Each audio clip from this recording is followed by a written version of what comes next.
Hi, Chet. Great to see you today. How's everything going? It's doing phenomenal. You know what? Today's been one of those days, but I'm getting by. But overall, always great. Always great.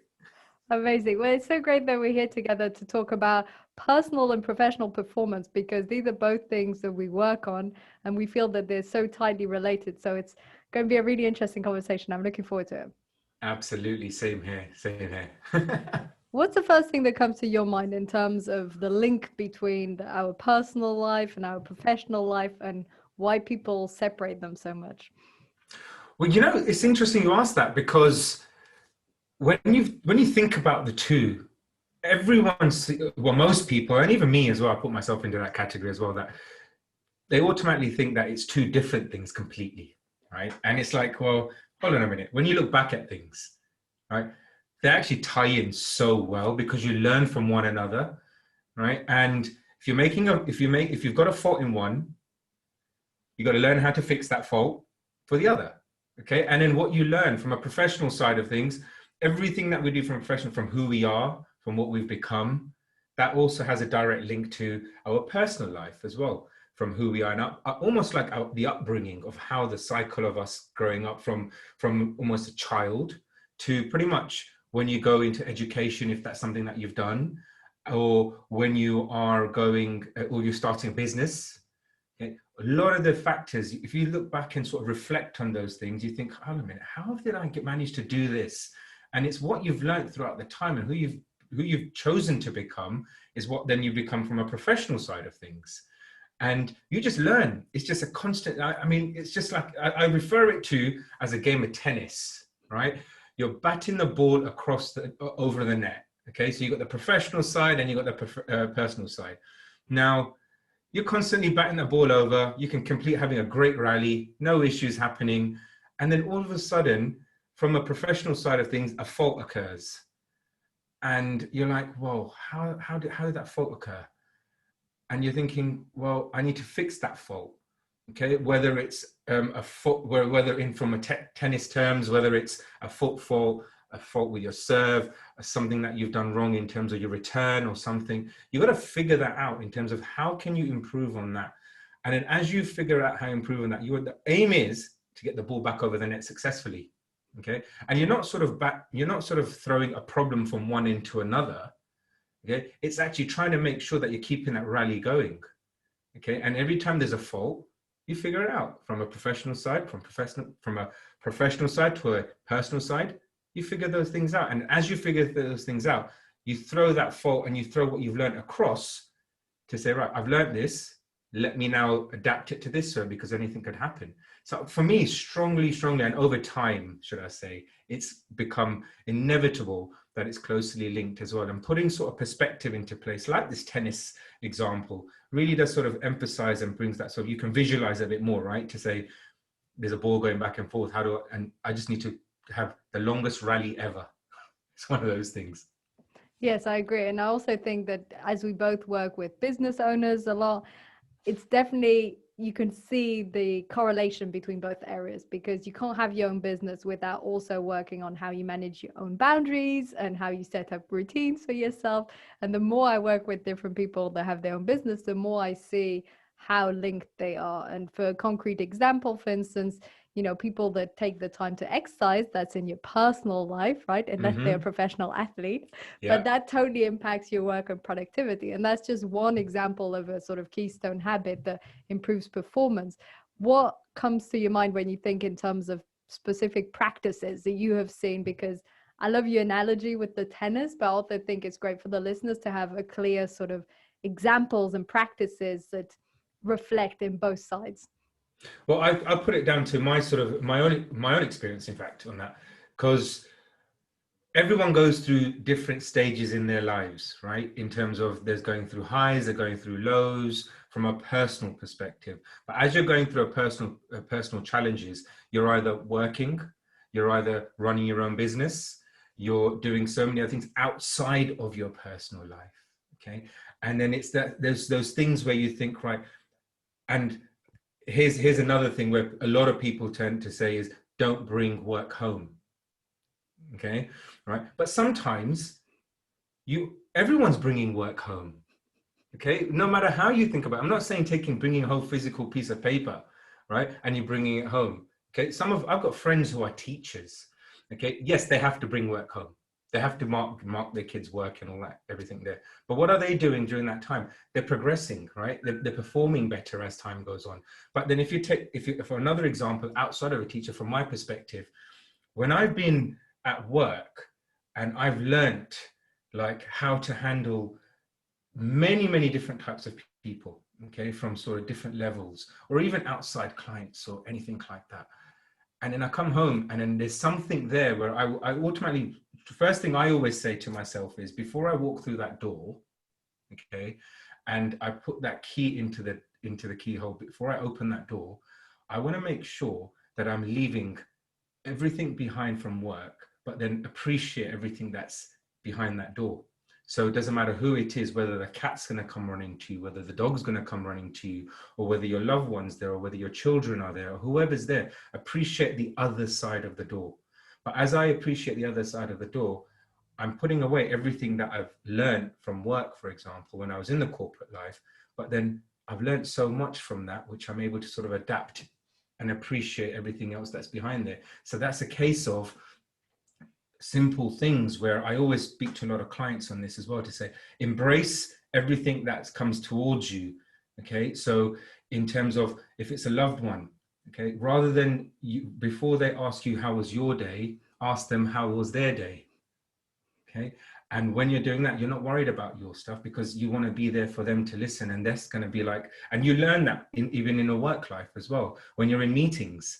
Okay, you are listening to the other person. You want to get an outcome from it. So there's so many different things that I've picked up from there. I think, you know, it's such a relation through it for personal.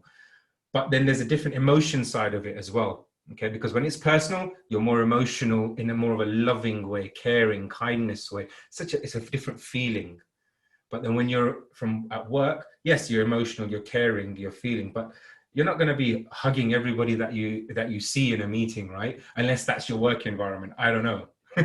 Okay, but then do you see when you're at home, a completely different dynamic, completely, and be able to sort of adjust those, but then also take those things away. And that's what I've learned. And I really sort of remind myself. And again, turning that into a habit, practicing those sort of things, and making yourself going to be such a great one. It gives you a great feeling. And the other side, for me, it makes you a better person.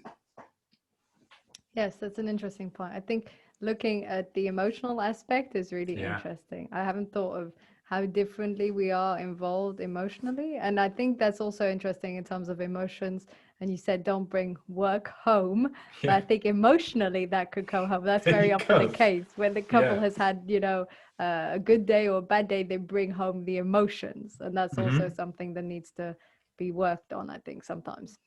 So true, so true. So what about yourself? I mean, how has that sort of worked for you? I mean, like going back to the first sort of question, the link between the two, what's your sort of take on those? Yes, it's interesting. And I think you'll probably relate to this, being in the world of self-improvement and personal development. It's so hard to separate them, because I'm like, I feel everything I do is linked to my business, you know, when I'm meditating or exercising or journaling, because you read about it so much in self-improvement that although I'm doing it for my personal life, it's totally correlated with what, you know, I help my clients with, or what I believe in, or what I read about. So I remember at one point, actually, I almost went off self-development and self-improvement because I felt it was omnipresent in my life. My husband would say I didn't have any topic of conversation that wasn't business or self-improvement. I thought, surely that's not true. And then I couldn't find any except like mundane little things. All my main topics were either the Enneagram personality, or mindfulness, or productivity hacks, or my business strategy. And so after a while, I did feel this sort of almost too much, like lack of boundaries and separation. In my case, what helped me is I decided to label work anything that was on a computer, because I tend not to use my computer in my spare time. And anything that was off my computer was fun. So even if I was reading a personal development book, that counted as fun. If I was exercising, that was fun. If I was journaling about work in my notebook, that was still fun. And that was the way for me to distinguish, because I enjoy so much reading these books or journaling or whatever it is, that it doesn't feel to me like work. And the only aspect of my work that can feel like that is being all day in front of a screen. So for me, that was the element that helped me separate them. But I don't know, how do you feel about the whole separation with self-improvement? I mean, it's so tied with our own everyday lives. It's hard to sort of make a distinction, really. It is. And you know what? I love the fact that when you said how you separate it from when it's work, it's only related when you're on a computer. Yeah. Because so many people can say, well, you can do work outside of the computer, but then why can't we just switch that and turn that into fun and an activity? Right? Because it doesn't all have to be work, work, work. Okay. There is rest, there's play, but there's always something that we tend to forget, which is a constant reminder, is to have fun. Yeah, you've got to do it. Fun from a personal perspective, fun from a professional's perspective. Just like how you said, being a professional, you are working in front of your computer, like we are, like we're doing now, right? In this podcast, but we're having fun by doing it, right? And then when you're reading a personal development book or listening to a podcast or something, it's fun. I do the same thing. So I know that it's the whole mindfulness side of things as well, because I always make sure that I take time for myself. So I always block in my calendar, I have something called my time between the hours of 8 a.m. to 10 a.m. Those 2 hours every single day, Monday to Friday, okay? Excluding Saturday, Sundays, because that's exclusively my time, right? But then Monday to Friday, those 2 hours that I have, I can do absolutely anything that I want to do in those 2 hours. Yeah. And I will never let it be work related. Okay. So that could mean I can have a lie-in if I wanted to, right? Because I'm flexible enough to be able to do that. I know a lot of people can't, but I'm able to do things like that. I know that there's a routine that I need to get up and do my workout. So an hour out of those 2 hours, I will do my workout. Guaranteed I will do that, because that's not going to help me get my day started. If I want to do it before, if I wake up before 8 o'clock and I wake up maybe 6 or 7 o'clock, I'll get my workout done during those times. Then I'll know straight away, I have 2 hours to absolutely do nothing. I can just sit there, just stare at the white walls or whatever I want to do. Okay. But what am I doing? I'm having fun during those times. So it's personal development. I'll go out on my bike. I'll go for a walk. I'll do something related that is not in front of a screen at all. I will not do that. That's why you'll never probably see a post or anywhere on social media in the UK time that's going to come out from me after 10 a.m. I refuse to do that, because that's what keeps me checked. Because I know at 10 a.m., right, my brain's clicked into gear. It's now allowed me to get into that, what we call a peak state of mind, that at 10 a.m., I'm going to go and crush the rest of the day on my business. And what does that do at the end of it? It's going to make me feel so much satisfied, so good about myself. And this message also goes out to not just entrepreneurs or people who are running their own businesses, right? This can happen to people who are, now we're moving back into going to the offices, like on a hybrid work environment, sort of. Take that time out and like block booking your calendars a little bit for yourself, even during lunch times, for example. Make sure you go out for a walk if you can. Don't sit in front of your screen, because I fell into that trap. Okay. In the corp world, I used to have my lunch at my screen. Okay. And I used to work while I'm doing my lunch. Yes, I know people can say, well, it's easier said than done. Right. But you know what? If you just do it, you've done it. Okay. It's a case of just getting into that routine, getting into the habit to do it, and then figuring out when you come back after that hour and a half lunch break that you have, then question yourself how good you feel. Are you feeling lethargic? Are you feeling tired? Because the chances are you're not. You're more energized. And then at the end of the day, when your day finishes, you're going to feel like, wow, I was more productive than I was because I just took that little time for myself. And it is that. It's such an important factor on both sides of the spectrum, should I say. What do you say on that one? Would you agree to that? 100%. I love the boundaries that you have for the morning. That's fantastic. Yeah. And generally, I feel that people either need to do that mornings or evenings or both. And this is obviously something that you probably come across a lot with your clients. I know I do with mine, that work sort of slowly goes into the evening, and then it's 6 p.m. and 7 p.m. And unless they have to, they struggle to switch off. And that's one of the first steps that really helps them to regain energy and feel more motivated, is to really have a sort of clear boundary. And I like what you said also about the lunch breaks, because that's so true. I think a lot of people on autopilot, and maybe because their colleagues around do this, or because it's faster, or because they feel too busy, that they'll just eat at the same time as they work, but that's not productive for their digestive system or for their work. And you Exactly. feel so Yeah. much better. That's what you said. And the quality of the work is so much better. So ironically, I think people do this to save time, but in fact, they're probably losing time in terms of the results they output, if that makes sense. So true. Yeah. I mean, it is. We think that we are utilizing that time for a good cause of the work, right? But then where does it all start from? Where's the foundation? The foundation is you, right? It's your own health and wellness. That's where it all starts from. It doesn't matter what you do. Okay. In my opinion, it starts from your own health and wellness. If you're able to be alert and do things in that, then go ahead and do it. Yes, I always also talk about the fact that you do things that work for you, right? But if we're in an environment, in an office environment, and you're entitled to that break, yeah? Use that break, okay? Yes. Because if you're not able to complete your work in the hours that you're allocated, then there's something wrong, okay? Either there's too much work, or there's the fact that one of the things is too much work, or the other thing is that you haven't prioritized your work correctly, okay?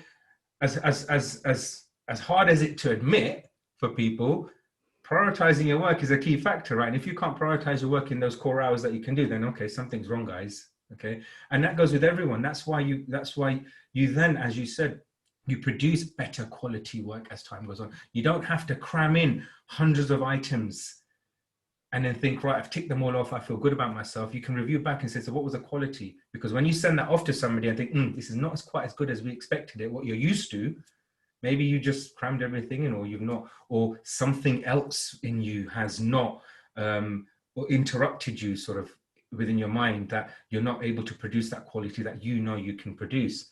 Because going back to the quality side of things, we've all got it in us, right? We've got so much more. Every person has so much more in them to take themselves to the next level, right? You work on that with your clients. I work on that with my clients from a performance perspective. I cannot sing this loud enough or shout this from the rooftops, right?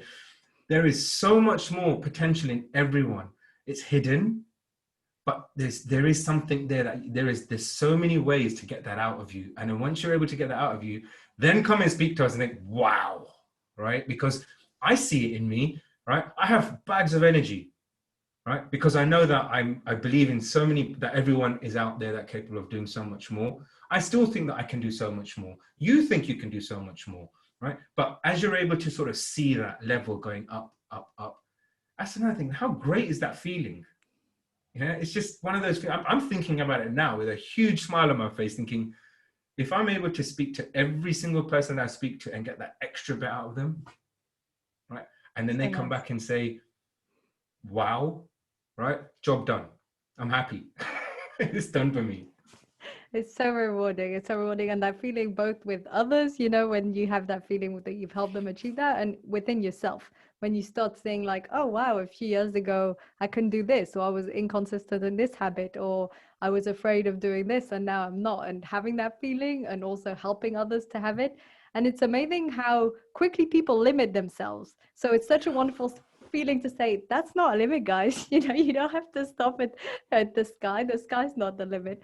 I read about this recently, that even the sky isn't the limit. If you think of people like Elon Musk and Mars, or Evie Jane with, aiming for the moon, and it's just, there's a lot of limits that aren't actually really there, and that for some reason, either society or upbringing or previous experience, people put, and we all have them, and we both work on these, obviously, because coaches tend to work on these things because they help others do it, and they have all this self-improvement knowledge. And it's really amazing. And I think probably one of the most rewarding things in life is to start to feel that you're working aligned towards your potential. So true. Absolutely. I mean, there's something that I always reference back to, is that, remember when you were a child. Okay, so like you're a child with no fear. Okay, you're completely relentless. You think that you can do anything and everything. And usually the hot topics are, you want to be either a fireman or a woman, you want to be a doctor, you want to be a policeman or a woman, right? Those are the top three things that come to mind at the moment. But as a child, you have got no clue what's required to achieve those. yeah, or an astronaut. That's another one, right? Okay, you have no idea of what it is to achieve those, but the feeling of wanting to achieve it when you're a child, okay, is unheard of. It's like the most amazing feeling, right? Because they will say to you, I want to become an astronaut. My stepdaughter says to me she wants to become an astronaut, right? And I said, right, what are we going to do to get you to become an astronaut? Right? She saw it. I want to do this. This is how I want to be. And I could sense that, feel that in her, okay, as a child. Now, think about having that same feeling as an adult. Okay, because as we get older, we start limiting ourselves, just like you just said, right? Okay, we start doubting ourselves. Okay, that I can't do this, I can't do that. But imagine having that feeling of as an adult when you were as a child, as an adult. Okay, how refreshing and great would that feel that you're able to achieve absolutely anything. Okay, and that's what it helps, and that's the thing, overcoming those limits as time goes. Yes, as a child from an adult, your upbringings, everything changes, you become more experienced, you start understanding what's required to do what, but there's still no stopping you from doing it. I know, it's amazing the sort of development that we go through, and we lose our sort of imagination and belief along the way in both ourselves and what's possible. And I think it's really inspiring to think of it like you just said, in terms of what would my inner child or me as a child, what would I have said to this? Would I have thought it was possible? And to look, like you said, children around, how they have this belief and this imagination capacity. That's really nice. I want us to briefly go back to the personal and professional performance link. What do you think are some of the top habits? I mean, I'm sure we agree on these a lot, but what do you think are some of the top ones that basically when people start incorporating them in their personal life impact their, professional life, if we do the correlation that way? I said that's an interesting one. So the impacts, are you saying the impacts, or the do's and don'ts? Is that what you're trying to say? Maybe more the do's than the don'ts, but yes. Yeah. Okay. So the do's, okay. The first of all, with the do's, if from a professional life, for example, when you're in sort of, and this is where I've learned a lot from it as well. So when you're in meetings, for example, what's the first thing that you're doing? You're listening in meetings, right? Then the whole point of that meeting, and I strongly believe this, a meeting has to be done with an outcome and a result, okay? You can't have a meeting for the sake of having a meeting, right? But then that listening factor, when you bring it home, okay, you also want to listen. You need to learn how you've been able to listen there with detail. You should be able to do the same thing at home as well, because we very rarely we get caught up in the fact we get distracted with things at home. Okay, and I get that, and I say that, and I speak about this because with my wife, she's a professional as well, but then I notice things about listening techniques, and even my stepdaughter. It's like I would say I've probably got far more better listening technique than they have. Okay, that's what I would say. But that's because I've realized over time, and now I'm sort of ingraining that and teaching them to say, look, if you're able to listen at school, if you're able to listen at work, okay, and somebody's speaking to you at home, whether it's family members or anything, remember that, how you're able to listen to them, because there's a lot more distractions, because a TV could be on, your phone could be going off, or you're in the middle of something. But then the ultimate thing is that I've found, especially from a married couple perspective as well, okay, is that always find the right time when to speak. Yes. Yeah. Because I fell into that trap. I always used to start speaking at the wrong time. Yes. Right. Me too. And every time, and I'm thinking that, hold on a minute, if you're able to speak to me, I can listen and do something at the same time. Right? It's great. I could do that sort of stuff. Right. And I'll get it and I'll respond back. But then every time I'm speaking, I get no response. Okay. And I'm thinking, are you not listening to me? Okay. But then that's my fault, because I've chosen the wrong time to actually speak to them, because maybe they're not able to do the same that I can do. Right. So I need to be mindful of that too. So I've taken that habit very much alike to say, look, and even just before I'm about to say something, I'll now start thinking, is this the right time to say it? And most of the time, I'm probably going to start saying at the wrong time. So I'll stop myself. But I'm still going through that learning process, because there are many times where I've actually said something when it's been at the wrong time as well. I'm thinking, I already said that. Why does nobody listen to me? Yeah.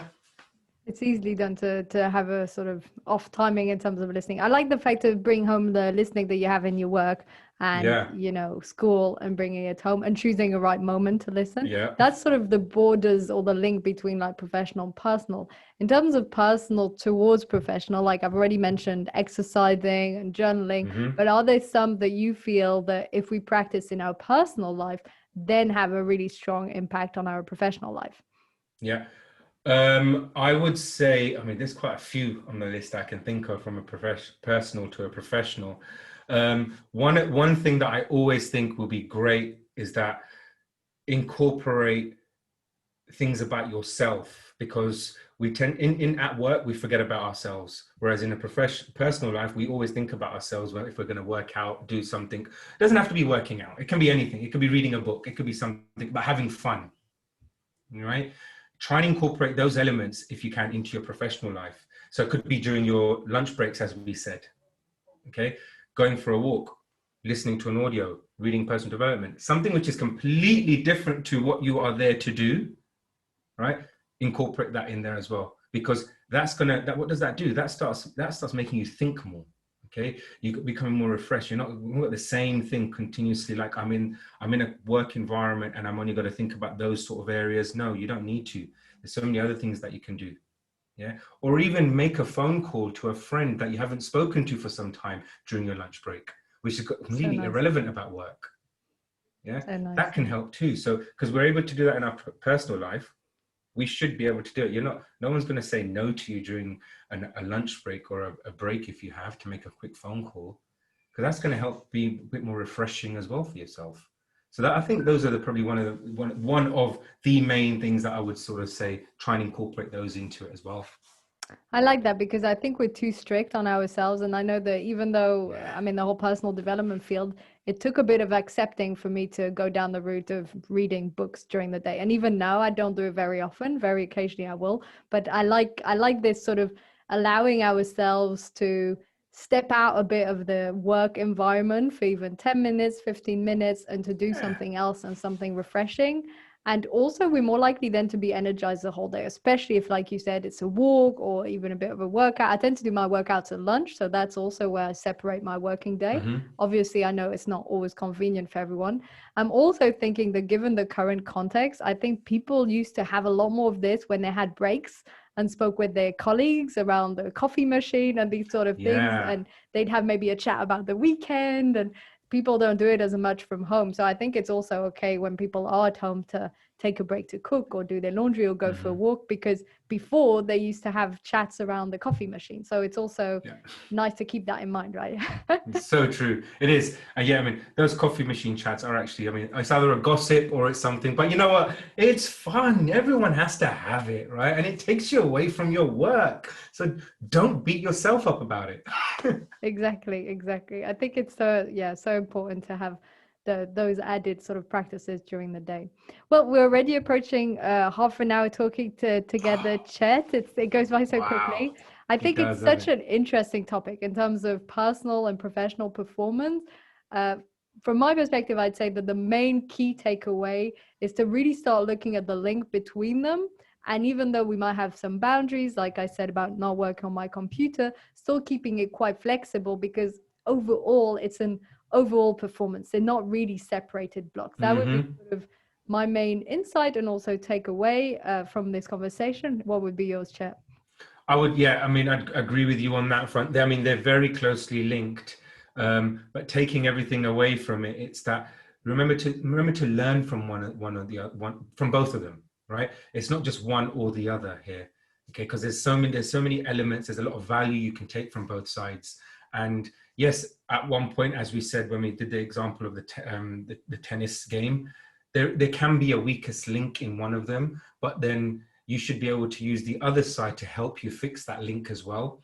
Okay, and then that's where you learn from it. Okay, it's the whole listening side of things, the mindful side, your own sort of wellness aspects of it. So yeah, I would definitely agree on that front, as well as understanding that they both work hand in hand. Yeah, nice, really nice. So nice talking to you today, Chet. Oh, Thank you and so you. much for the conversation. Oh, awesome. Take care. Thanks.